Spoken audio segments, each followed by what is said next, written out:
बिस्मिल्लाहिर्रहमानिर्रहीम। अस्सलाम वालेकुम। एक्सप्रेस न्यूज़ की स्पेशल ट्रांसमिशन जोश जगा दे और जोश जगा दे में आपको खुशामदीद कहते हैं। आज 32वां मैच खेला जा रहा है वर्ल्ड कप 2023 का और आज के मैच में 2 पॉइंट्स टेबल की इब्तदाई 3 पोजीशंस हासिल करने वाली टीमों में से 2 टीमें साउथ अफ्रीका और न्यूजीलैंड एक दूसरे के मद्दे मुकाबले हैं पुणे के महाराष्ट्र इंटरनेशनल क्रिकेट स्टेडियम में।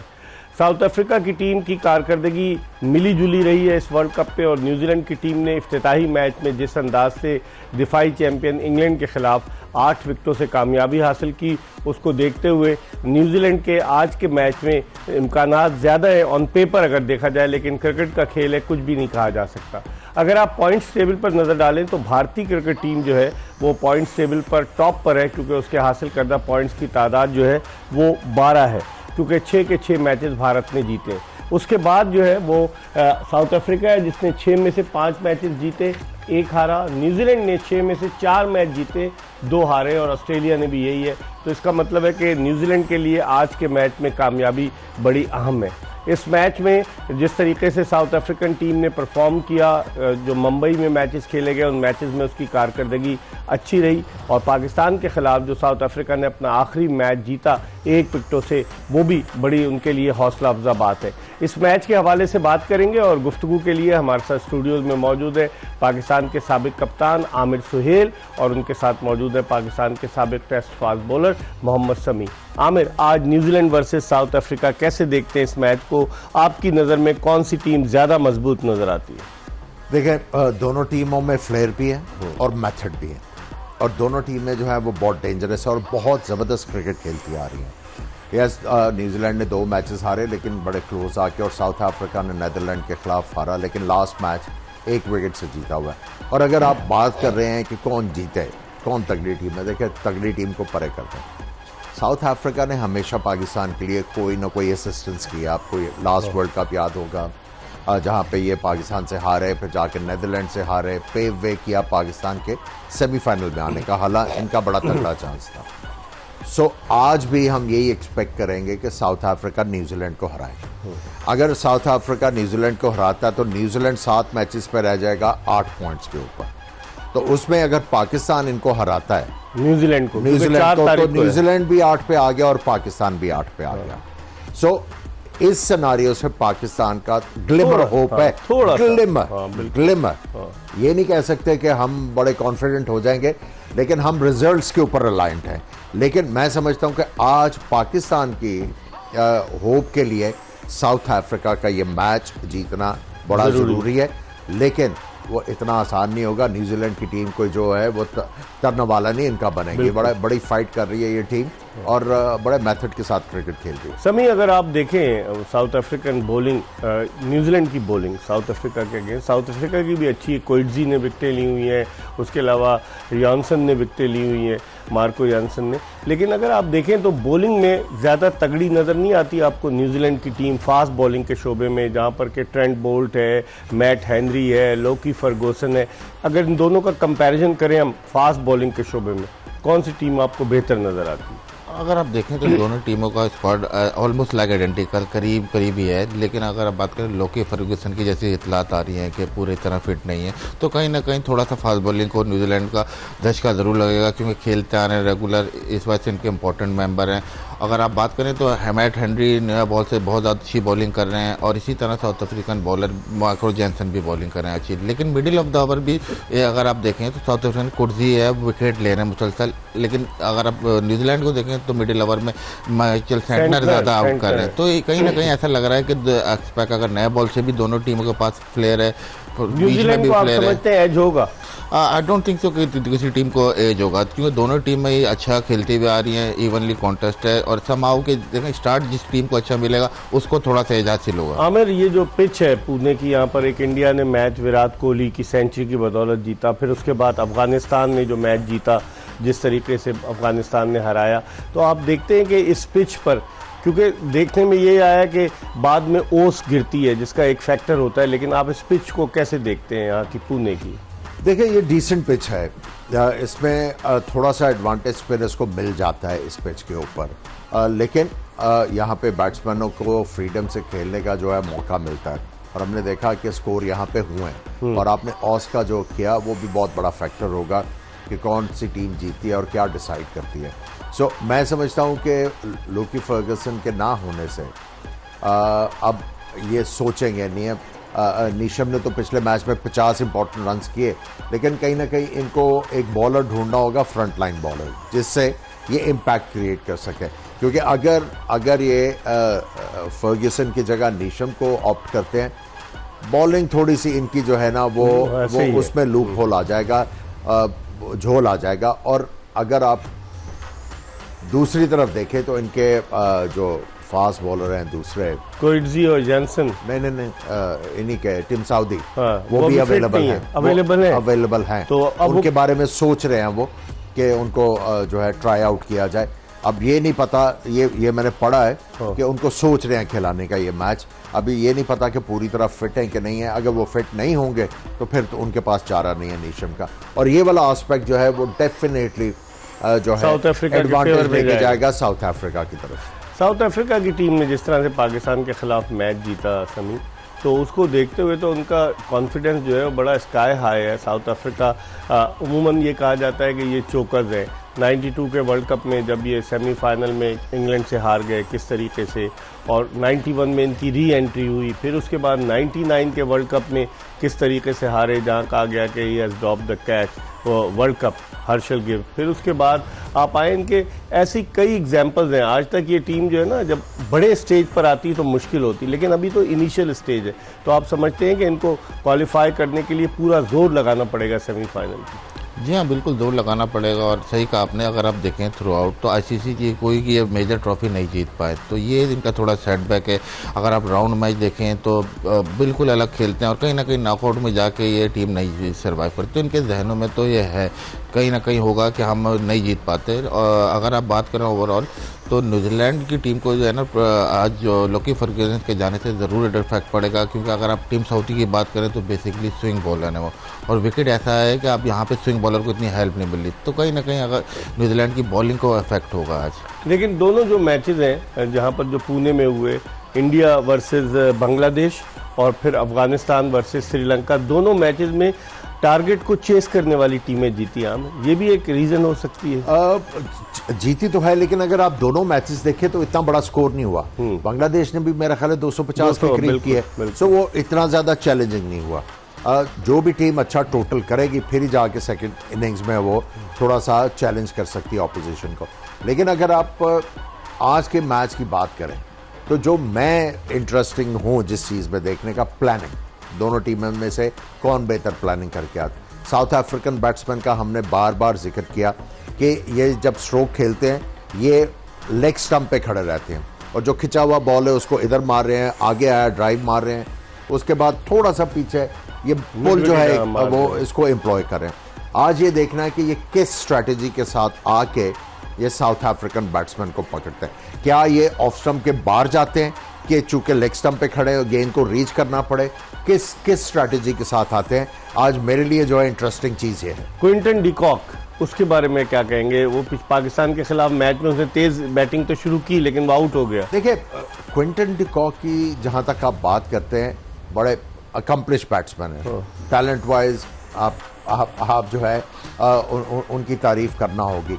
लेकिन ये एक इस तरह के बैट्समैन है, ये बॉलर्स को चांस जरूर देते हैं क्योंकि अग्रेसिव क्रिकेट खेलते हैं, हमेशा चौकों का सोच रहे होते हैं, तो उसमें जो है ये बॉलर को जो है वो चांस देते हैं। तो अगर इनको अर्ली आउट कर लेते हैं, और बवूमा जो इनके कप्तान है, अगर उनको आउट करते हैं डिकॉक को ये शुरू में, तो बवूमा के ऊपर बहुत प्रेशर आएगा। वैसे ही वो आराम आराम से खेलते हैं, सही।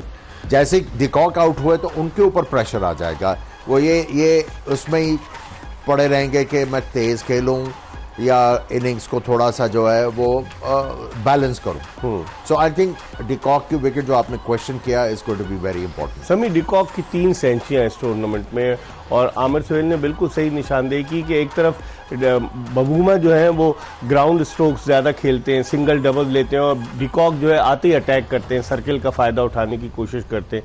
डिकॉक की विकेट बड़ी इंपॉर्टेंट होगी। एक बैट्समैन 3 सेंचुरियाँ इस वर्ल्ड कप में बना चुका है, और जिस तरह से वो फ्रीली खेलता है, ये नहीं कि वो प्रेशर अपने आप पे लेता है। तो न्यूजीलैंड के लिए पहला टारगेट जो होगा डिकॉक होगा कि अगर इसको जल्दी आउट कर लेते हैं तो फिर इन रोड्स कर सकते हैं साउथ अफ्रीकन बैटिंग लाइनअप में।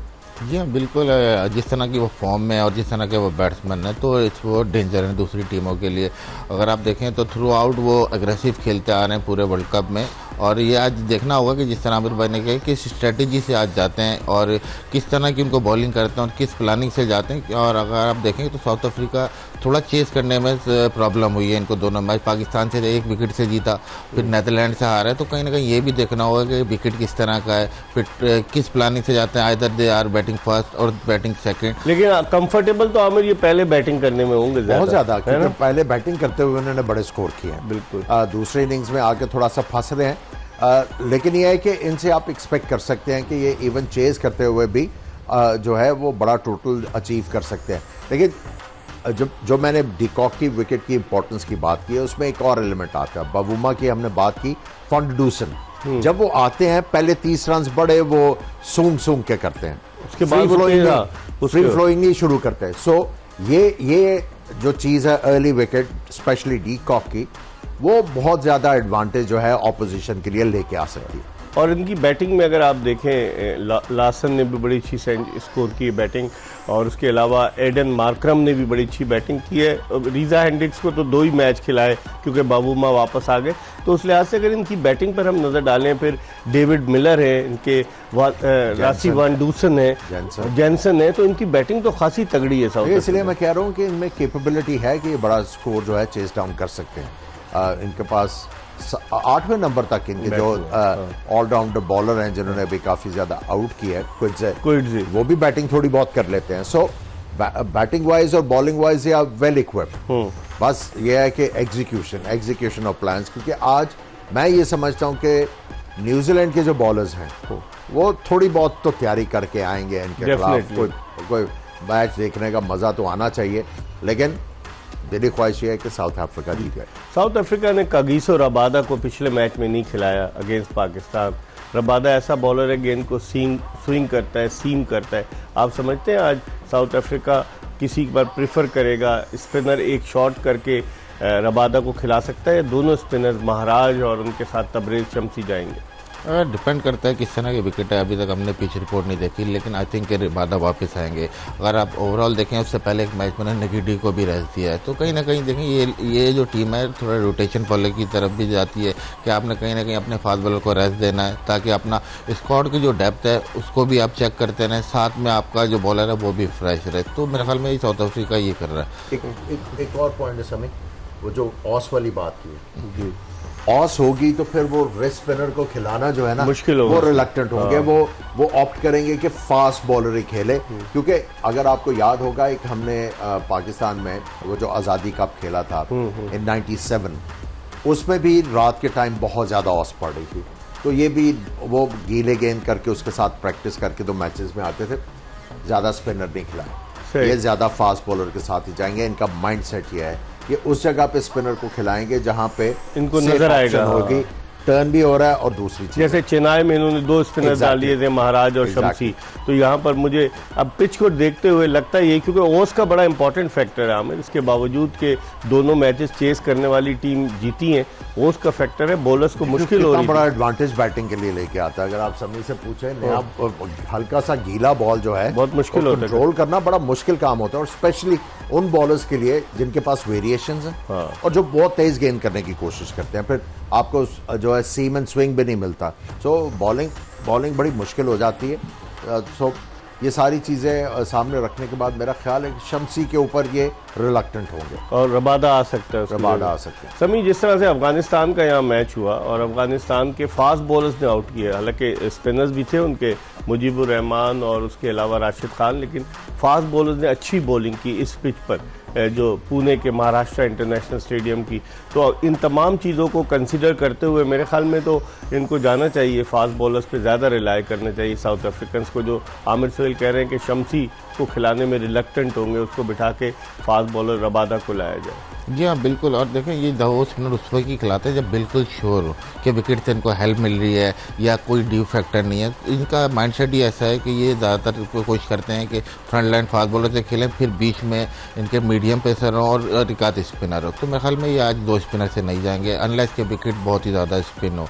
फिर आप थ्रू आउट देखें न्यूजीलैंड ने जिस तरह से लास्ट मैच में हारा है, बिल्कुल क्लोज 388 बड़ा टारगेट होता है, तो वो भी चेस करते करते 5 रन से आप हारे। तो जहन में है इनके कि थोड़ा सा कि हम पहले बैटिंग करें, बहुत करें। जी हाँ, तो थोड़ा सा जहन में दोनों टीमों को होगा कि हम क्या प्लानिंग से जाएं, थोड़ा ये आज देखना होगा। अब देखते हैं कि न्यूजीलैंड किस तरह परफॉर्म करता है। जिस तरह गुज़िश्ता जो आखिरी मैच था न्यूजीलैंड ऑस्ट्रेलिया के खिलाफ 5 रन से हारा। न्यूजीलैंड की टीम को आप जो है वो बिल्कुल रूल आउट नहीं कर सकते। साउथ अफ्रीका ठीक है, अच्छी टीम है, लेकिन जिस अंदाज से न्यूजीलैंड ने इस टूर्नामेंट में आगाज़ किया और फिर साउथ अफ्रीका ने भी जो आगाज़ किया, 428 रन साउथ अफ्रीका ने श्रीलंका के खिलाफ बना दिए। दोनों टीमों के दरमियान एक दिलचस्प और सख्त मुकाबले की तवक्को है। इस वक्त हम एक ब्रेक ले रहे हैं जोश जगादे में, और ब्रेक के बाद दोबारा आमिर सुहेल और मोहम्मद समी के साथ आपको ज्वाइन करेंगे।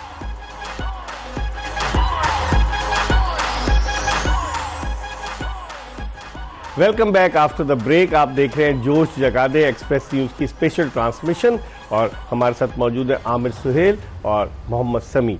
और मैच खेला जाने वाला है पुणे के महाराष्ट्र इंटरनेशनल क्रिकेट स्टेडियम में, जहां न्यूजीलैंड के कप्तान टॉम लेथम ने टॉस जीतकर पहले बैटिंग करने की दावत दी है साउथ अफ्रीकन टीम को। इस हवाले से हम बात करते हैं। आमिर, इस डिसीजन को कैसे देखते हैं? पहले आप ऐनक लगाएं। इस डिसीजन को आप कैसे देखते हैं? चलें, आपके कहने पे लगा लीजिए। आपने उतारी क्यों? हम बस उतार दी किसी वजह से। अच्छा, यही था, प्रेडिक्शन ही यही थी कि जो भी टीम टॉस जीतेगी वो पहले जो है वो बॉलिंग को प्रेफर करेगी, क्योंकि चांसेस हैं वहाँ पे ऑस के, क्योंकि ह्यूमिडिटी नहीं है बिल्कुल, सो ऑस के ज़्यादा चांसेस होंगे। सो आई थिंक न्यूजीलैंड ने सही डिसीजन किया। समी, आप कैसे देखते हैं? और जो हम बात कर रहे थे ब्रेक से पहले चेंज की कि इन्होंने शम्सी को ड्रॉप किया है और कगिसो रबादा को लेकर आए साउथ अफ्रीका अपनी टीम में। एक्सपेक्टेड था, देखें क्योंकि ड्यू फैक्टर आज बहुत ज़्यादा है। पिछले मैच में देखें तो ड्यू फैक्टर की वजह से वो उन्होंने फास्ट बॉलर ऐड किया है और शम्सी को आज बाहर बिठाया। और एक्सपेक्टेड था कि जो टीम टॉस जीतेगी वो बाद में चेस को ज़्यादा फेवर करेगी। और साउथ अफ्रीका अगर देखें कंफर्टेबल है किसी तरह पहले बारी करने में, टारगेट सेटिंग करने में, लेकिन आज ड्यू फैक्टर है और देखना होगा कि किस तरह से अब ये बॉलिंग प्लान करते हैं और किस तरह की बॉलिंग करते हैं कि अगली टीम को। अगर इनकी आप देखें टीम पे तो 4 तो फास्ट बॉलर है, एनगीडी है, उसके अलावा कोइट्जी है, मार्को यैनसन है और कगिसो रबादा है, और उसके अलावा आप स्पिनर में महाराज है और एडन मार्करम भी बॉलिंग कर लेते हैं। तो इनका बॉलिंग अटैक तो खासा बैलेंस, सारी टीम बैलेंस है। हाँ। अगर आप बैटिंग की बात करें तो केशव महाराज भी छक्के मार लेता है, जिस तरह उसने पाकिस्तान के खिलाफ अच्छा डिफेंड किया।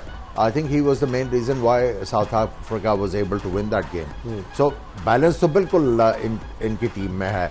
तगड़े बैट्समैन, तगड़े बॉलर और सारे मैच विनर्स हैं। सारे मैच विनर्स हैं। तो अब देखें क्या, लेकिन अगर न्यूजीलैंड की टीम पे डालें तो हम टिम साउदी वापस आए आफ्टर ले ऑफ, वो कोई मैच नहीं खेले, वर्ल्ड कप में पहला मैच खेल रहे टिम साउदी। फिटनेस का भी प्रॉब्लम था। आप समझते हैं कि थोड़े रस्टी ज़रूर होंगे, वो उस तरह से परफॉर्म कर सकेंगे? क्योंकि न्यूजीलैंड के मेन बॉलर हैं वनडे इंटरनेशनल मैचेस में टिम साउदी, बड़ा तजुर्बा है उनका। रशी तो होंगे लेकिन एक्सपीरियंस हैं, और एक्सपीरियंस प्लेयर का यही काम होता है कि जब भी आए अपना जो रोल है उसका वो आप पूरा करें। तो मेरे ख्याल में आज जिस तरह ये आए हैं तो न्यू बॉल से बॉलिंग करेंगे, और अगर थोड़ा में स्विंग मिलता है तो ज़रूर ये साउथ अफ्रीकन बैट्समैन को परेशान करेंगे। फर्गूसन को कितना मिस करेगी कीवी टीम? वो फुल्ली फिट नहीं थे। देखिए उनके पास एक हथियार था कि मिडल ऑफ द ओवर आके वो बाउंसर करवा के, कोई बैट्समैन है तो उसको सरप्राइज एलिमेंट के जरिए जो है उसकी डिमाइज को सोचते थे। अब वो वाला फैक्टर नहीं है। अब ये टोटल डिसिप्लिन के ऊपर जाएंगे। सही, टोटल डिसिप्लिन बॉलिंग में आपके पास। अगर आप बात करते हैं कोई एक्स फैक्टर था, वो वही थे। अब ये सारे जो हैं ये बॉल करेंगे डिसिप्लिन के साथ, वो वाला फैक्टर नहीं होगा। लेकिन फिर भी इनकी बॉलिंग में इतना कॉन्फिडेंस है कि ये ऑपोजिशन को जो है ग्राइंड कर सकते हैं सही तरीके से। समी, धर्मशाला में एक बड़ा टारगेट था और कीवी टीम ने अगेंस्ट ऑस्ट्रेलिया उस टारगेट को चेस किया, सिर्फ 5 रन से हारे। तो यहाँ पर भी अब कीवी टीम को टारगेट को चेस करना होगा। ये धर्मशाला के मुकाबले में यहाँ तो डिफरेंट है ना, क्योंकि न्यूजीलैंड ने टॉस जीत कर साउथ अफ्रीका को पहले खिला रहा है। तो आप समझते हैं इनकी बैटिंग इतनी कैपेबल है, जिस तरह रचिन रविंद्रा क्या बैटिंग कर रहा है, डेवन कॉनवे फिर थोड़े से बुझे नजर आए। शुरू में उन्होंने अच्छी बैटिंग की, बाद में थोड़ा सा उनका स्लम्प आया। और दीगर उनके बैट्समैन, आप इनको किस तरह से देखते हैं? ज़बरदस्त बैटिंग है इनकी। अगर आप देखें कि जब ये चेस कर रहे थे पिछला मैच में भी तो 2 विकेटें जल्दी कर गई थी, फिर भी ये सिर्फ 5 रन लास्ट बॉल तक मैच लेके आए। तो मेरे ख्याल में क्रेडिट देना पड़ेगा इनकी बैटिंग को। और जिस तरह से जो इनके डैरेल मिचेल बैटिंग कर रहे हैं और ये रविंद्र जडेजा, तो आप ये देखें थ्रू आउट आपको नज़र आया कि ये दोनों आप इनके की बैट्समैन हैं और बाकी साथ में इनके एड ऑन करते रहे बैट्समैन, तो टीम के लिए मुश्किलात हो जाएंगी साउथ अफ्रीका। और ड्यू फैक्टर भी है, तो कहीं ना कहीं ये भी फैक्टर बीच में आना है। तो मैं समझता हूँ कि न्यूजीलैंड की बैटिंग में इतना है कि वो चेज डाउन कर सके। डैरेल मिचेल बड़ा इंपॉर्टेंट रोल प्ले करेंगे, हमेशा गुज़िश्ता मैचेस में भी उसने। डैरेल मिचेल की विकेट बड़ी इंपॉर्टेंट होगी फ्रॉम साउथ अफ्रीका, बहुत इंपॉर्टेंट होगी, क्योंकि फॉर मी ये अगर इनकी आप बैटिंग इवॉल्व होते देखें तो इन्होंने थोड़ा सा टाइम लिया, लेकिन अब इनकी गेम जो है वो चेंज ऑलराउंड है। सही कह रहे हैं। पहले ये मारते थे, जाके मारना भी शुरू कर देते थे और अब इनकी जो निखार आया है, स्ट्रोक मेकिंग तो थी, अब ये इनिंग्स को लेके चलते हैं, सिंगल दुक्का और रिस्पॉन्सिबिलिटी के साथ ये क्रिकेट खेल रहे हैं। सो बहुत इंप्रूव किया एज ए बैट्समैन इन्होंने। समीन मिचेल की जिस तरह से बैटिंग थी और जो इन्होंने इंडिया के खिलाफ भी अच्छी बैटिंग की, तो उस लिहाज से देखा जाए तो खतरा तो है ना वो साउथ अफ्रीका के। जी हाँ बिल्कुल। देखें जडेजा रविंद्र की बात की हमने, मिचेल की बात की। पॉजिटिव ये है कि दोनों फ्रंट फुट पे भी अच्छा खेल रहे हैं और बैक फुट पे भी अच्छा खेल रहे हैं और इक्वली फास्ट बॉलर को भी खेल रहे हैं। और अगर देखें कि स्पिनर को भी अटैक कर रहे हैं, तो आपको नज़र आ रहा है कि इनकी बैटिंग में एक नेक्स्ट लेवल पे आया हुआ है और बिल्कुल फॉर्म में है और टेक ऑन कर रहे हैं बॉलरों को, लेके चल रहे हैं दोनों। अगर ओपनिंग स्टैंड अच्छा मिलता है तो बड़ा ज़्यादा चांसेस हैं कि जिस तरह की ये फॉर्म में ये कोई भी टारगेट चेज डाउन करे। ओपनिंग स्टैंड की बात की, उनकी नजरें डिकॉक पे होंगी अब जब साउथ अफ्रीका जाएगा। और बबूमा का तो आप बताते हैं कि वो शुरू में इनिशियली ग्राफ्ट करता है। देखिए he is one of those players. De Kock एक तो उनकी फॉर्म अच्छी है और दूसरे डेंजरस प्लेयर्स हैं। और जब भी आप इनके खिलाफ मैच खेलेंगे और टीम मीटिंग होगी तो he will be discussed. De Kock ऐसा प्लेयर है कि वो डिस्कस होगा कि हमने इसको किस तरह पकड़ना और इसको बड़े गौर के साथ जो है हर चीज़ इसका एस्पेक्ट देखेंगे और उसकी डिमाइज के लिए वो प्लान करेंगे।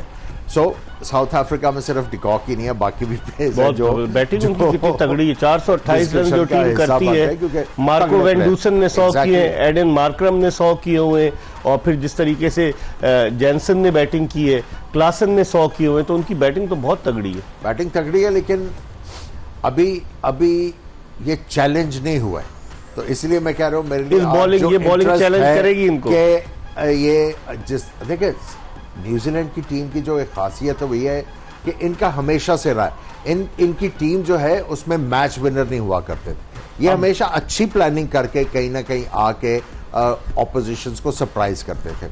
और आज ये देखना है कि इनकी जो वो फोटे है आज किस तरह वो इस्तेमाल होता है, क्योंकि हमने जो साउथ अफ्रीकन बैटर्स की बात की है उनका मेथड क्या है। सो अगर उस मेथड को किसी तरह कंट्रोल करने के लिए स्ट्रैटेजी बनाते हैं तो New Zealand do have a chance. Gary state काफी अरसे से न्यूजीलैंड की टीम के साथ कोच है और काफी अच्छी प्लानिंग कर रहा है। न्यूजीलैंड ने वर्ल्ड टेस्ट चैंपियनशिप के फाइनल के लिए भी पिछले वाले के लिए क्वालिफाई किया और न्यूजीलैंड की परफॉर्मेंस खासी बेहतर नजर आ रही है गैरी स्टेट की कोचिंग में। क्या कहेंगे आप? देखिए स्टेप अप कर रहे हैं, लेकिन अभी भी वो जो कोई बड़ी ट्रॉफी जीतने वाला लास्ट ईयर बड़े अनलकी रहे, you have to admit that. वो चीज़ जो है वो मिसिंग है।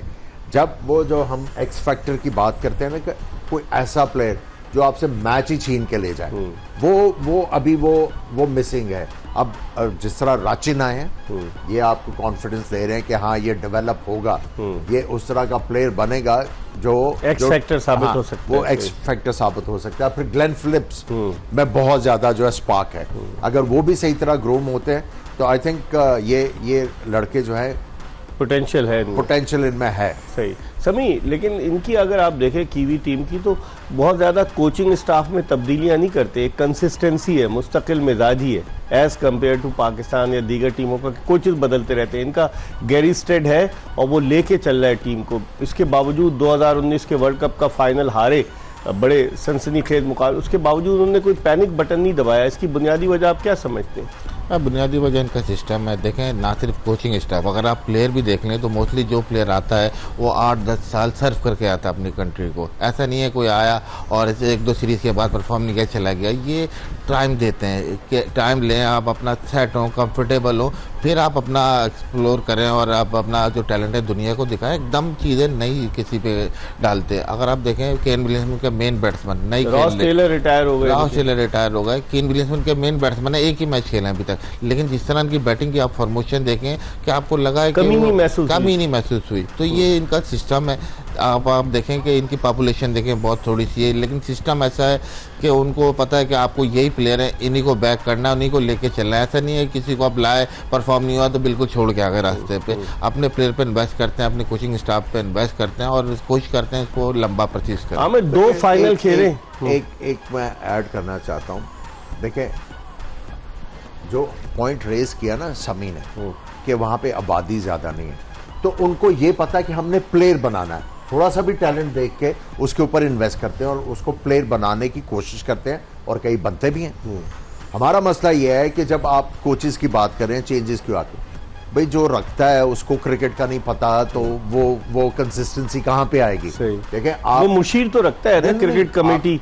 देखें, आपने कोच सबसे पहले जब डिसाइड करना है आपको ये पता होना चाहिए मेरी टीम को चाहिए क्या। देखिए ना, आप T20 वर्ल्ड कप की बात कर रहे हैं, जो फाइनल हुआ है, आप वो विकेट, मुश्किल विकेट के ऊपर आप आखिरी ओवर्स में मारने की कोशिश किए जा रहे हैं उसको। सैम करन को किसी बैटिंग कोच या किसी ने बताया कि भाई ये मुश्किल विकेट है, यहाँ पे सिंगले दुक्के करके ना, जैसे शान मसूद ने अच्छी बैटिंग की थी जी, वो भी एंड में मार के आउट हो गए। सिंगले दुक्के करो कि हम लोग जो है किसी तरीके से 20-25 रन और ऐड कर लें, और 20-25 रन मेरा ख्याल है वहां पे बहुत ज्यादा डिफरेंस क्रिएट करते हैं। देखिए, जब तक आपके डिसीजन कैलकुलेटेड नहीं होंगे एंड वो सेंस नहीं करेंगे तो आपको ये चीजें नजर आती रहेंगी। ये होता रहेगा। आप आज इधर देखेंगे, आप कोचेस रख लेते हैं, फिर आप मेंटोर भी ले आते हैं। मतलब हम कोई सिस्टम हमने प्रॉपर बनाया नहीं है, फिर हम इन्वेस्टमेंट खिचड़ी पका देते हैं, प्लेयर के बजाय अपने आप पे करते हैं या कोचेस को पैसे देते हैं? नहीं, ये देखें, आप खिचड़ी पकाते हैं। जब आपने coach, batting coach, head mentor, हर चीज फिर आपने मेंटर भी रख लिया। भाई जिस तरह मैथ्यू हेडन आ गए या कोई और आ गया, वो ये खिचड़ी पक जाती है। फिर आप हर कोई जो है वो अपने डोमेन में बड़ा लिमिटेड हो जाता है। अगर कोई एक्सप्रेस भी करना चाहता है वो नहीं होता कि यार अगर मैं ये करूंगा, रिलक्टेंट हो जाते हैं। सो बेसिकली जब तक आपका सोच समझ के फैसला नहीं होगा ये चीजें होती रहेंगी। समी, पहले जिस तरह इन्होंने बात की फास्ट बॉलर की, जो कोचिंग कोच आए थे, वर्नन फैलेंडर भी तो कोचिंग कोच आए थे, पाकिस्तान के बॉलिंग कंसल्टेंट। मैथ्यू हेडन की बात की आमिर ने, तो वो लोग अब हमने मोर्नी मॉलकर को रख लिया है, तो क्या पाकिस्तान में कोई नहीं है फास्ट बॉलिंग के जो कि कर सके? अगर हैं तो वो सियासत करते हैं इसलिए नहीं रखते। नहीं, देखें इकबाल भाई, ये गलत तासुर दिया हुआ है कि हमारे पास कोच नहीं है या आके सियासत करते हैं। देखें, यहाँ पे भी बहुत सारे क्रिकेटर, कौन है ऐसा आपकी? बहुत सारे हैं। देखें, आप वकार यूनुस कितनी बारियां ले चुके हैं? नहीं, देखो, वकार यूनुस ने, उसके बाद भी काफ़ी लड़के आए हैं। आप मेरे साथ लें और उमर गुल ने, काफ़ी सारे कोचेज हैं जो 20-25 साल आप इंटरनेशनल क्रिकेट पे लगा के आए हैं। उमर गुल बेचारा अफगानिस्तान चला गया कोचिंग करने, किसी ने पूछा नहीं, घास नहीं डाली। काफ़ी कोचेज हैं और ऊपर से जब आपकी पूरी लेवल सारे किए हुए हों तो क्यों नहीं आपको चांस मिला? देखिए, मॉर्नी मॉर्कल आए, no doubt player as a player बहुत रिस्पेक्ट है उनकी, लेकिन कोचिंग एक्सपीरियंस कहाँ था? नहीं था। ऐसा करेंगे चले आए जी हाँ, उनका आईपीएल में उन्होंने कर रहे थे ना जी हाँ। फिर इसी तरह देखें, रुबेर्नल फिल्डन की बात की तो हम लाके दूसरे आगे कोचेज हम अपने लगा रहे हैं, तो इनको इतना एक्सपीरियंस तो नहीं है हमारा सब कॉन्टिनेंट में कंडीशन का। ठीक है, देखिए, आपने वकार यूनुस की बात की या किसी और से, हमने डिफरेंशिएट करना है। Waqar Younis can be a mentor and Waqar Younis can be a conditioning coach. Waqar Younis technical coach नहीं हो सकता। क्यों? उसकी वजह है ना कि वो अभी नॉलेज ही नहीं है, अभी नॉलेज ही नहीं है। देखिए, आपने जो टेक्निकल कोच है, बायोमैकेनिकली जो कोच करेगा वो सबसे पहले टेक्निक देखेगा ना। आपको किसी की टेक्निक होती नजर आई? मैं फ्रॉम एल्बो का आउटसाइड जा रहे हैं, फ्रॉम आउटसाइड मैंने ये चीजें नोट की हुई हैं। कंडीशनिंग कोच और टेक्निकल कोच में बहुत फर्क है और मेंटर में बहुत फर्क है। आपने ये ज़कार अशरफ को मशवरा क्यों नहीं दिया कि ये कर? देखिए, बात ये मशवरा मुफ्त नहीं है भाईजान। क्यों? आपके तो दोस्त थे, आपने तो आप यू वर द वन कि जिसने सबसे पहले उनको खुशामदीद कहा। रूल नंबर 1 यह है, मैं खुद को किसी के ऊपर इम्पोज नहीं करता, कोई पूछता है तो उसका जवाब है, अगर कोई नहीं पूछेगा तो हमें कोई वो क्या नहीं कहते हैं, जबरदस्ती की जबरदस्ती की नहीं है। वो बिल्कुल मुझे याद आया कि एक ज़माना था कि जब नजम सेठी साहब गए और ज़का अशरफ साहब, बल्कि नजम सेठी साहब जा रहे थे अभी रिसेंटली जुलाई से पहले, तो ज़का अशरफ साहब आमिर सुहेल जो थे वो इनके ज़का अशरफ की तारीफ कर रहे थे। ज़का अशरफ साहब कहते थे कि आमिर सुहेल को लिया जाए लाइन पर, आमिर सुहेल जो है वो सही बातें करता है। अब क्या हो गया, इस पर बात करेंगे एक ब्रेक के बाद। Stay tune to Express news.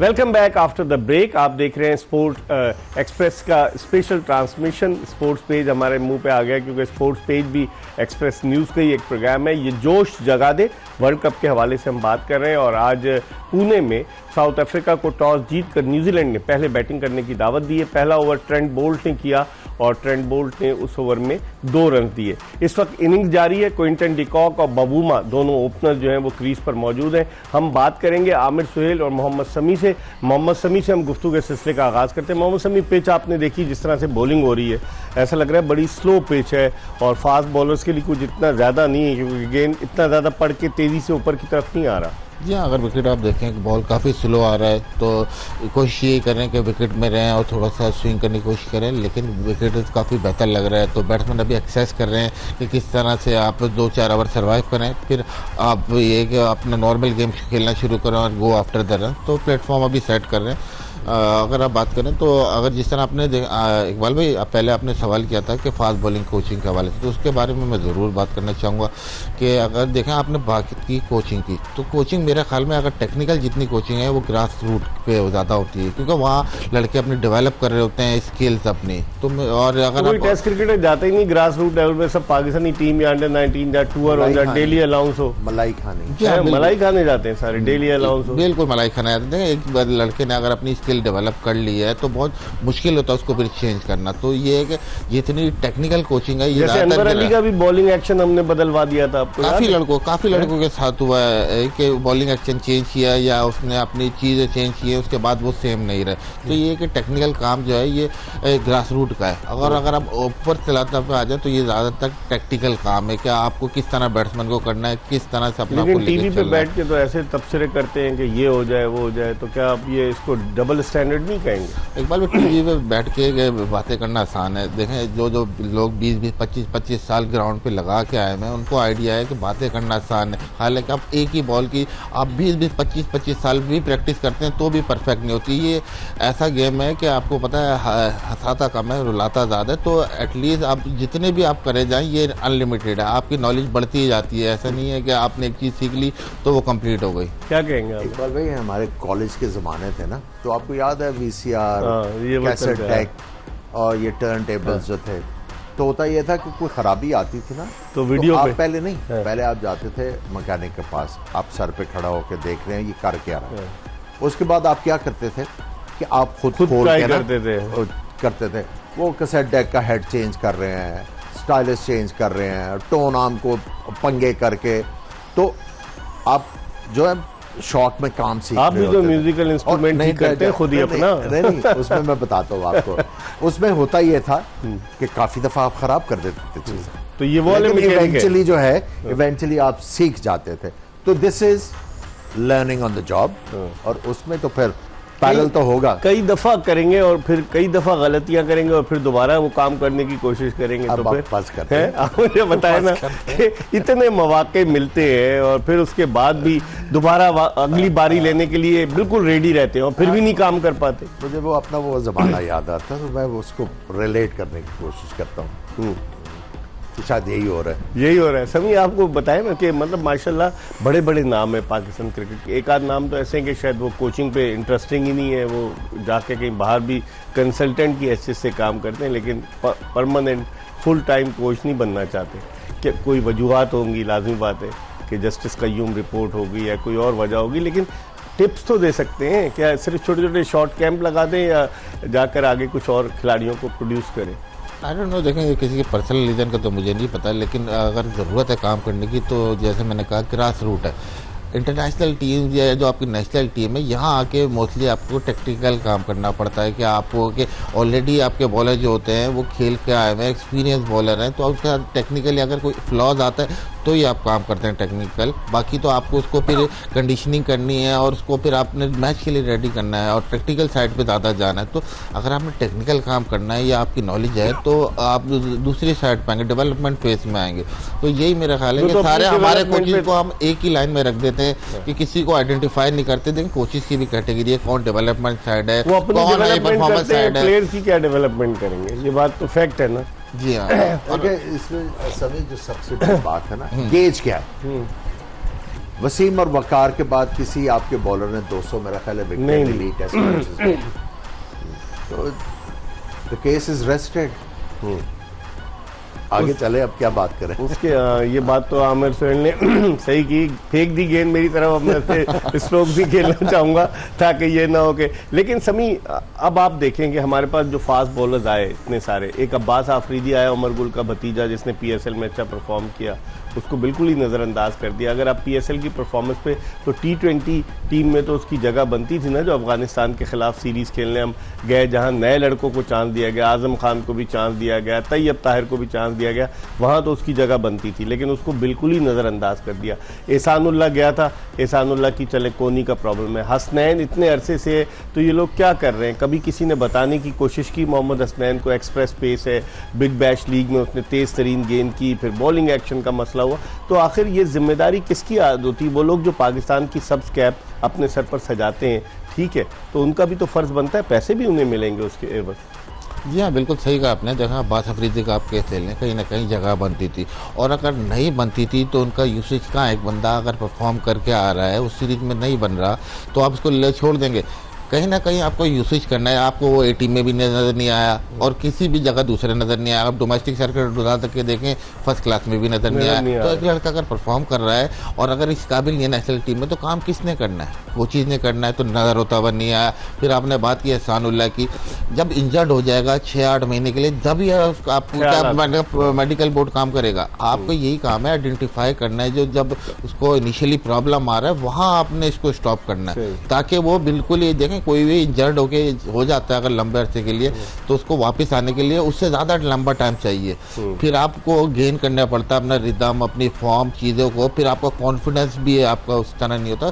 तो जितना अरसा वो इंजरी से बाहर हुआ, उतना ही अरसा उसको लगेगा दोबारा वहाँ आने के लिए। लेकिन कामिल, जिस तरह बैट्समैन, बॉलर की तो बात की, एक बैट्समैन आया था कामरान गुलाम, उसने डोमेस्टिक में सबसे ज्यादा रन, उसको कहीं कंसीडर नहीं किया। उस्मान सलाउद्दीन इतना अच्छा प्लेयर, उसको कहीं कंसीडर ही नहीं करते। देखिए, बात यह है कि इसको रात को ना डिस्कस करें ये क्वेश्चंस चले, क्योंकि मैच शुरू हुआ है। मैं ये कह रहा हूं कि ये बड़े इंपॉर्टेंट क्वेश्चन कर रहे हैं आप। पीपल शुड नो कि भाई क्या हो क्या रहा है, कि एक्चुअली फैक्ट क्या है। समी, अब इसमें आप कितना देखते हैं? 4 ओवर्स में 14 रन, तो जिस तरह की पिच जिसके बारे में हम बात कर रहे थे कि इस पे स्ट्रोक्स प्ले खासा मुश्किल होगा, तो देखें दोनों जो है ओपनर्स क्विंटन डिकॉक और बाबूमा बड़ा संभल कर खेल रहे हैं। और आपने कहा पहले पिच को असेस करेंगे, असेस करने के बाद ही फिर कोई डिसीजन लेंगे आगे जाकर। जी इनिशियली अगर आप देखें जिन मैचों में उन्होंने 400 किए हैं, तो उनका स्टार्ट इसी तरह है। 2-4 ओवर ये लेते हैं, विकेट को टाइम देते हैं कि एक्सेस करेंगे क्या विकेट है, क्या टोटल है। इनका देखें मैसेज फौरन पूरे ड्रेसिंग रूम तक चला जाता है। जो दो ओपनर आते हैं, इनका काम होता है ना सिर्फ खेल के अपना आइडिया लेना, बल्कि ड्रेसिंग रूम तक मैसेज भी पहुँचाना कि हम समझ रहे हैं इस विकेट पर ये टोटल होगा सही। तो ये मैसेज इनका कन्वे हो गया होगा। और आगे वाले ओवरों में देखेंगे आप उसी तरह से, अगर ये समझते हैं कि विकेट हाई स्कोरिंग है, तो आप देखिएगा गेम प्लान चेंज होता हुआ नजर आएगा। आमिर, जिस तरह क्विंटन डिकॉक बड़ा संभल कर खेल रहा है, और क्विंटन डिकॉक को मैं देख रहा था कि 8 में से 5 इनिंग्स में ट्रेंट बोल्ट ने आउट किया है, तो वो बड़ा कॉशियस है और उसको लगता है कि उन्होंने समझाया कि तुम्हारी विकेट की इंपॉर्टेंस है, अगर तुम खड़े रहोगे तो तुम में इतनी कैपेबिलिटी है कि तुम आराम से स्ट्रोक खेल सको। बिल्कुल, लेकिन इस वक्त आपको क्रेडिट देना होगा न्यूजीलैंड के बॉलर्स को, बॉलिंग बहुत जबरदस्त कर रहे हैं। देखिए, अगर आगे भी गेंद गिरा रहे हैं ना, तो उस जगह पे गिरा रहे हैं कि बैट्समैन अगर मारे भी तो सीधा फील्डर के पास जाए। अब देखिए कितने उन्होंने गेंदों को पुश मारा है जहां पे यूजुअली आपको बाउंड्री मिलती है, लेकिन बिल्कुल अपनी फील्ड के मुताबिक बॉल कर रहे हैं। और हर ओवर में 1-2 ऐसे बॉल कर रहे हैं जहां पे बैट्समैन को आउट करने का चांस हो रहा है। 2 दफा बचे हैं क्विंटन डिकॉक अभी तक। सो मजेदार मुकाबला हो रहा है। समी, आप कैसे देखते हैं अभी जो तो पॉइंट्स टेबल तो खैर सबके पॉजिटिव में, पाकिस्तान का नेगेटिव में, अफगानिस्तान का भी नेगेटिव में, लेकिन अफगानिस्तान के लिए अभी मौके हैं, उसके 3 मैचेस और अभी बाकी हैं अफगानिस्तान के। कुछ पता नहीं कि अफगानिस्तान सरप्राइज दे दे, टॉप 4 में आ सकता है, आप समझते हैं जिस तरह से उसने टेक ऑफ किया है? या अफगानिस्तान के भी चांस हो सकते हैं, पाकिस्तान के भी हो सकते हैं। आने वाले मैच जो है ना काफ़ी बड़े इंटरेस्टिंग होते जा रहे हैं और काफ़ी ज़्यादा, अगर 2 टीमें खेलनी तो उसका रिजल्ट अब दूसरी टीम में भी मुतासिर होंगी। तो आने वाले जो मैचेज हैं बड़े इंपॉर्टेंट हैं, जिससे आइडिया हो जाएगा हमें कि कौन सी टीम आखिर तक जाएगी। पाकिस्तान का आखिरी मैच 11 नवंबर को इंग्लैंड से। इंग्लैंड तो बेचारी बिल्कुल मरी हुई टीम है। दोनों को 8 पे रहना चाहिए, ऑस्ट्रेलिया और न्यूजीलैंड को। हाँ, तब तो मजेदार बनेगा। और पाकिस्तान 8 पे चला जाए तो उसके बाद फिर और ज्यादा मुकाबला का मजा आएगा। और एक और चैलेंज होगा ना कि फाइट होगी। अगर साउथ अफ्रीका ले जाती है आज मैच, तो वो भी कहेगी कि हम टॉप ऑफ द टेबल जाएं, ताकि हमें जो है लेसर टीम के साथ जो है जिसका कॉन्फिडेंस अभी नीचे है उसके साथ मुकाबला। बाज क्रिकेट के पंडित तो ये भी कह रहे हैं कि कोलकाता में पाकिस्तान वर्सेस इंडिया सेमीफाइनल हो सकता है, क्योंकि इंडिया टॉप पे, और अगर पाकिस्तान को अगर मगर की सूरत में कोई मौका मिलता है और पाकिस्तान चौथे नंबर पर आता है तो इंडिया पाकिस्तान सेमीफाइनल हो सकता है। मुश्किल है। देखिए, चांस तो है। हाँ। देखिए, अगर मैं वही कह रहा हूं ना, अभी चैलेंज 2 टॉप टीमों का यह है कि हमने नंबर 1 रहना है।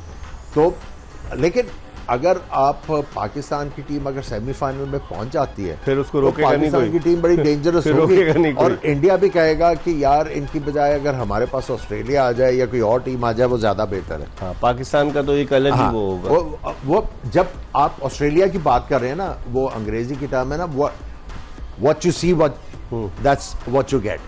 ठीक है, पाकिस्तान में what you see you never know कि क्या आना है।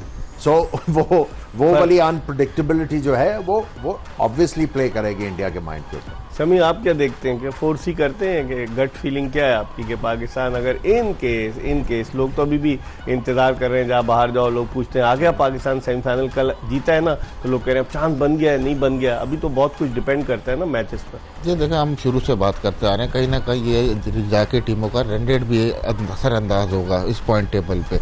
अगर आप देखें, पाकिस्तान को ना सिर्फ जीतना है, फिर दूसरी टीमों के रिजल्ट पर नशार करना है, फिर तीसरी चीज़ है रन रेट। हम अगर यही बात करते आ रहे हैं, अगर पाकिस्तान टीम शुरू के 3-4 मैच लड़के खेलती है, बेशक हार गई, लेकिन अगर लड़के खेलती तो कहीं ना कहीं इनका रन रेट इंप्रूव होता है। तो हमें तो अभी 2-3 चीज़ें फैक्टर पे, पहले हमें मैच जीतने हैं, फिर अगली टीम का रिजल्ट देखना है, फिर रन रेट भी बेहतर करना है। तो अभी इस सिनारियो में उम्मीद तो है हमें, लेकिन ये कि अभी काफ़ी जो आने वाले मैचेस हैं काफ़ी चीज़ें क्लियर कर। फखर जमान का फॉर्म में आना भी आप पाकिस्तान के लिए एक अच्छी शगुन साबित हो सकता है। जी हाँ, बिल्कुल अच्छा है। जैसे हमने कहा था कि इनिशियली आपको बॉलर पर अटैक करना है ताकि अगली टीम में डिफेंसिव हो। देखिए, एक मेथड चल रहा होता है, जब तक टीम जीत रही है जब तक उसका मेथड सही होता है। लेकिन अगर टीमें हारने लगती है ना, तो आपको कहीं ना कहीं आपको एग्रेशन दिखाना है या चीज़ें चेंज करनी है। तो हम 3-4 मैच हारे तो हमें चेंज ड्यू था कि हमें थोड़ा सा शुरू में नया बॉल से अटैक करना था, और जिसका हमें रिजल्ट मिला। और आप देखें कि एक ही मैच जीता है तो रन रेट का काफ़ी फ़र्क पड़ा हमें। आमिर, जो आप बाबूमा का कह रहे थे कि बाबूमा रुक के खेलता है, लेकिन बाबूमा को जब मौका मिलता है वो छोड़ता नहीं है गेंद को। देखिए, मैं यही कह रहा था कि आज मैं टैक्टिक्स के ऊपर देखूंगा। यूजुअली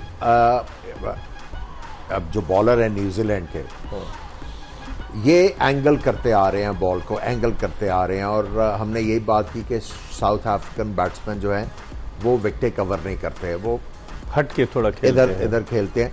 तो इन्होंने ऑफ स्टंप के बाहर काफी ज्यादा बॉल किया बैट्समैन को चेक करने के लिए, बट ही वाज रेडी। वो भी तैयारी करके आए हुए हैं कि हमें पकड़ेंगे किस तरह। और कमाल शॉट, हालांकि लो प्रोफाइल में है बाबूमा, उसको कप्तान बनाया गया सब कुछ, लेकिन इसके बावजूद वो कहीं ना कहीं फंस के कुछ ना कुछ कर रहा होता है। ये नहीं कि वो सिफारिशी प्लेयर है कि बहुत ज्यादा बिजी प्लेयर है जी, साउथ अफ्रीका का कप्तान है। और हेनरी की बात कर रहे हैं ना, इन्होंने एंगल किया टुवर्ड्स द मिडल स्टंप। आज वो है मोस्टली आउट स्विंगर कर रहे हैं। तो वो प्लान तो करके आए हुए हैं, लेकिन पूरा मैच देखने का मजा आएगा। हाँ, लेकिन आप देखें 2023 में इसने रन्स किए हैं 15 मैचेस में 740 रन, 60 का एवरेज। देखिए, ये इनकी वो वाली रेपुटेशन है ना बनी कि जी वो बड़ा खतरनाक प्लेयर है, लेकिन since he was given the captaincy at a very young age, तो फिर रिस्पॉन्सिबिलिटी से खेलते हैं। यू नो ये जाके अपने आप को समहाउ एक्सप्रेस नहीं कर पा रहे, लेकिन है बहुत अच्छे प्लेयर, ये is a good player, decent player. इस पर हम मजीद बात करेंगे। साउथ अफ्रीका और न्यूजीलैंड का मैच जारी है इस वक्त पुणे में, और 22 रन पे कोई खिलाड़ी आउट नहीं है। साउथ अफ्रीका का न्यूजीलैंड के खिलाफ रात को 11:05 पर हम दोबारा इस मैच के बाद आमिर सुहेल और मोहम्मद शमी के साथ आपकी खिदमत में हाजिर होंगे। मिर्ज़ा इकबाल बेग और एक्सप्रेस न्यूज़ की पूरी प्रोडक्शन टीम को इजाज़त दीजिए। अल्लाह हाफ़िज़।